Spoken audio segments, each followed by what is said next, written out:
What happens when Hollywood takes your real life, your real name, and your top secret police files, and turns them into a multi-million-dollar blockbuster movie without your permission? Two South Florida narcotics officers are finding out the hard way. They've just launched a massive lawsuit against Ben Affleck, Matt Damon, and Netflix.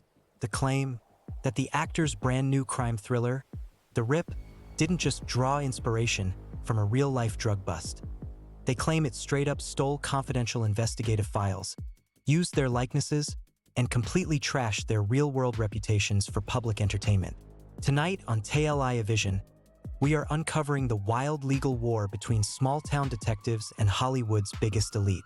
We're diving into the infamous 2016 attic of Cash Raid, exploring how a Netflix script might have crossed the line into defamation and asking the ultimate question: who owns the rights to a true crime story? To understand why these cops are suing, we have to go back to 2016 to the most surreal drug bust in Miami-Dade history. Meet Luis Hernandez Gonzalez. On paper, he was just a guy running a successful indoor gardening advice store. But underground, he was allegedly sourcing the gear for massive, illegal marijuana grow operations across the state. When Miami-Dade police finally raided his home in Miami Lakes, they expected to find some contraband. What they actually found shocked the entire nation. Hidden inside a secret compartment in his attic, accessible only through a trapdoor, were dozens of bright orange Home Depot buckets. When officers popped the lids, they weren't looking at drywall compound or tools. They were looking at stacks of rubber-banded $100 bills. Total count?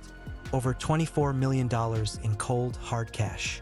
It was the largest single cash seizure in the history of the department. Fast forward a decade later, Netflix drops The Rip, a high-octane crime movie produced by Matt Damon and Ben Affleck's production company. The film centers around a massive, corrupt cash heist from an attic in Florida. It's an instant smash hit. But while audiences were eating up the drama, two real-life South Florida officers were watching the screen in absolute horror. According to the lawsuit filed this week, the movie didn't just adapt the public news reports of the 2016 bust.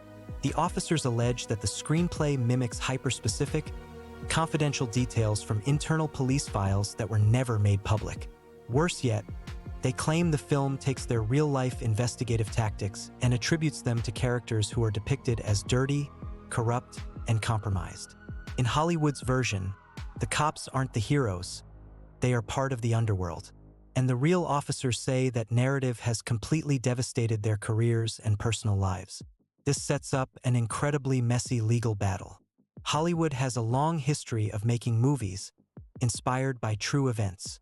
Usually, studios protect themselves by changing names, shifting locations, and blending real people into fictional composites.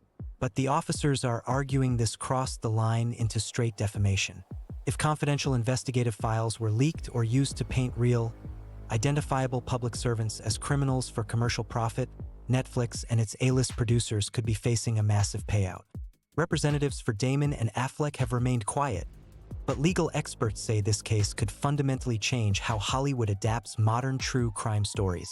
If the court sides with the police, studios will no longer be able to raid real case files to spice up their scripts without cutting a check to the people who actually lived it.